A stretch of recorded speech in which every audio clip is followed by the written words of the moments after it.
So it's been a while since I've done an update of the old 87 Buick Electra Park Avenue. And I've owned it for about a year. And if you've been following my channel, last year I rescued this car from a garage about 15 minutes from me or so.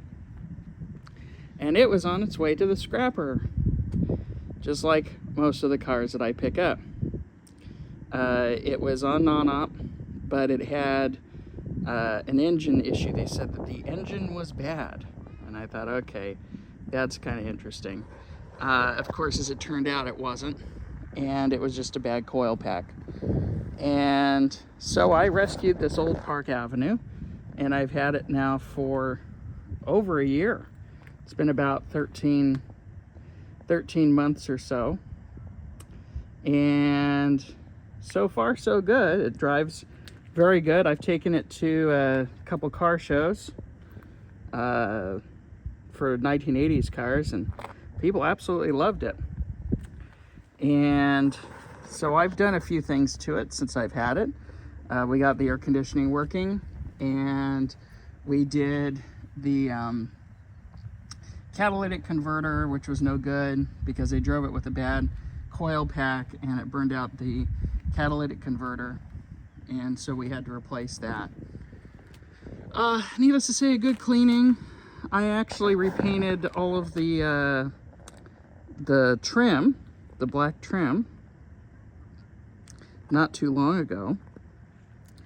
And also we put on a replacement front license plate bracket because the old one was bent halfway. And I got these historical plates as well. And of course we did a full tune-up on it, all of that kind of thing. The paint's in pretty good shape. The only part where the paint is bad is this roof, which apparently is typical GM GM stuff. And so I'll be having the roof repainted soon. And I replaced, of course, the tires, which if you've been following my videos, we replace these kind of tires with Milestars, and they look pretty good. These have been on here for over a year, and so far there's been no browning of the white wall, which I'm happy with. And if you've watched my videos about with the Chrysler New Yorker and so on, I'm a big proponent of these tires. They're very good tires for the use. And you can get them for pretty cheap, and they sell them obviously with the white wall, which is perfect for this era of car. And I've had other brands in the past where they've yellowed, Tiger Paws being one of them. Cokers I've had zero luck with. They crack, and they also refuse to honor their warranty, which is not a good thing. I have cokers on a couple of the cars, and within 2 years the white walls were cracked.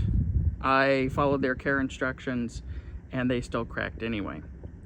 So I get these Milestars, and for the wider white walls in the future, I'll be doing some a different brand, obviously. And recently, when I repaired when I replaced the license plates, I also repaired this back frame, which this is a slide-in, and someone had tried to take it off thinking it wasn't, and they didn't really realize what it was, so I had to glue that back together. Like I said, the paint is in good shape except for the roof, which we'll be getting taken care of at some point soon. But yeah, back to the tires. The Milestars are good tires, and I like them. I think they're good tires and they drive well.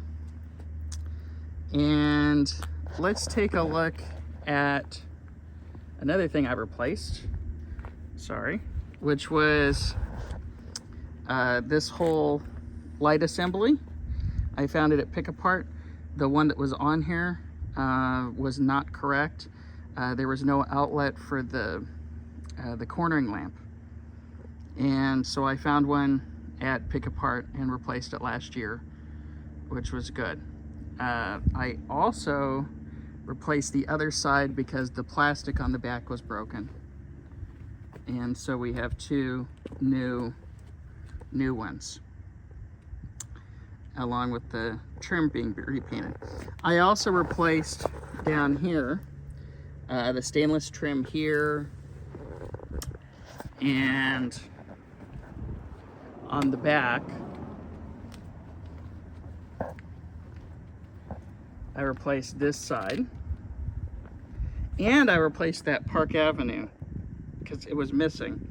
And I found a new old stock one, and the tape on it is still good, so I just put it right on. And I also replaced the stainless trim on this side. Older folks that were the original owners, and so a lot of this stuff was knocked out before I bought it. I also replaced the antenna, the power antenna, and 3 of the hubcaps. We had various denting on some of the hubcaps and so on. But one of the big things I actually did was the headliner was crummy when I got it. And one of the things that I did was I replaced the headliner. And this actually came out of another Park Avenue, which was at the junkyard. And strangely enough, the headliner was still good. So I paid $12 instead of a couple hundred to replace the headliner. I took the entire headliner board and everything and brought it here, along with the visors, so it would match. And I actually folded it in half, which is pretty crazy, and got it out of the car that was at the junkyard. And then with a little bit of finagling, I was able to put it in here. And there's the beautiful dash of the Park Avenue. And I also replaced the radio there, as well as the climate control buttons and so on, because the old ones were burned out. But the upholstery is in very nice condition. And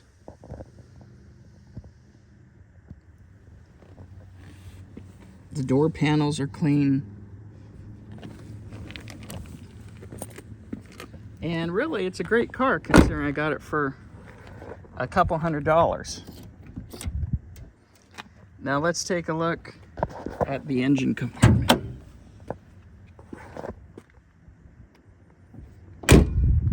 And interestingly enough, the earlier Park Avenues have a different hood ornament. A lot of you may be used to seeing the later version with the Buick Tri-Shield, but this one has like tree looking things and like a street, so I figure it's like Park Avenue. I don't know, but maybe someone in the comments can tell me, because I have no idea. Now, one of my favorite features of this era of Buick, full-size Buicks, is the reversible hood. Let me go ahead and get that into focus again. I love the reversible hood. I think it's a great thing. It makes this car so easy to work on. I replaced the spark plugs and wires recently, and really it just makes the car just so easy to work on. Everything is easily accessible. You're not hitting your head on a hood over here, and it's a really great design.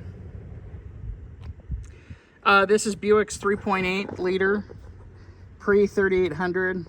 They call this a red dot 3.8.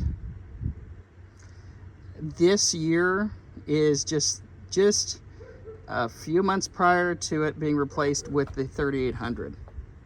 So this has a lot of the revisions from later on on this, except for the balance shaft, which they replaced on the 3800, which makes those run a little smooth. But I've been told that this is one of the smoothest running 3.8s that people have ever seen, which is pretty good. Let's take a look at the other side. And of course we replaced the battery and all that kind of thing. I did a tune-up, so I did new spark plug wires and spark plugs, and we replaced the coil pack, obviously. I did the belt. Just regular maintenance is what it needed. We also replaced the light for the hood. The old one was broken, and so I got that from Pick Apart, the whole cord here and everything, from Pick Apart.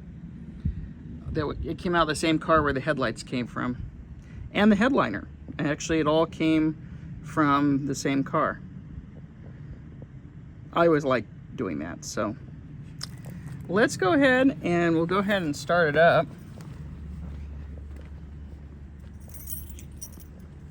And it's a great road car. I absolutely love it. I think it's a great car. And the size is perfect.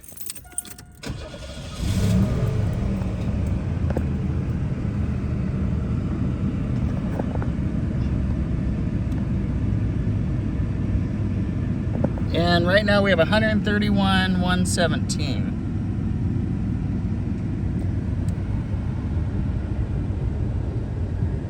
And because it was garage for so many years, the dash is near perfect.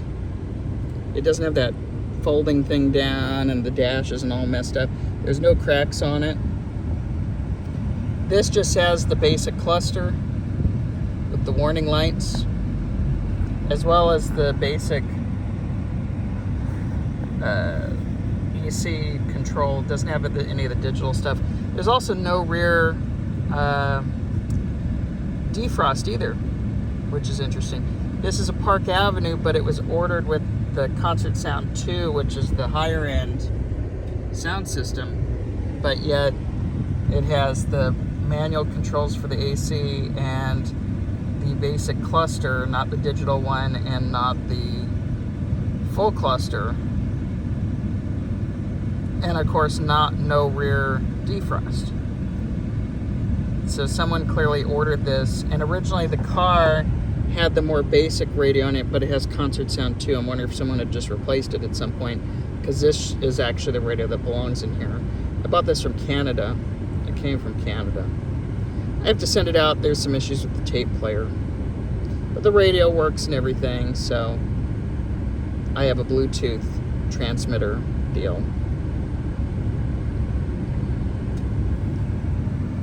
But yeah, let's see how the engine runs.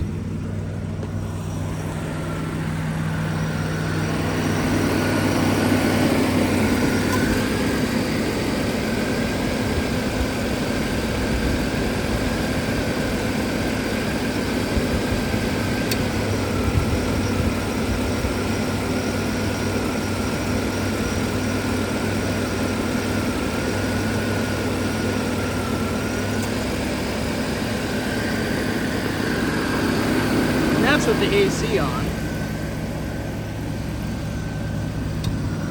and let's turn off the AC.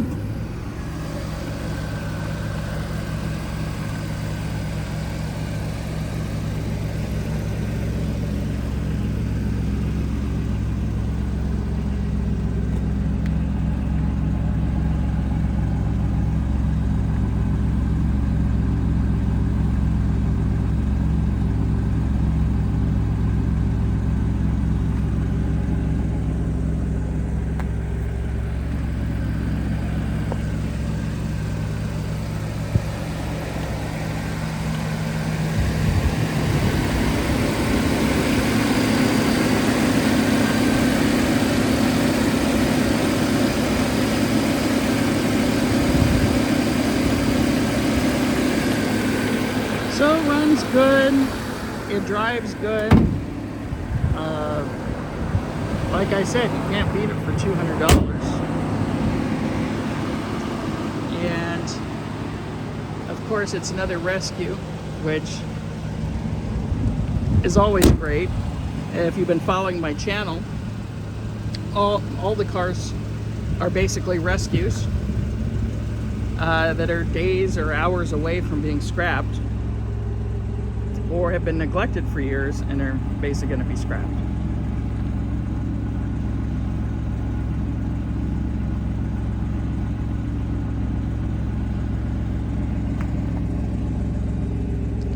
And so it's doing pretty well.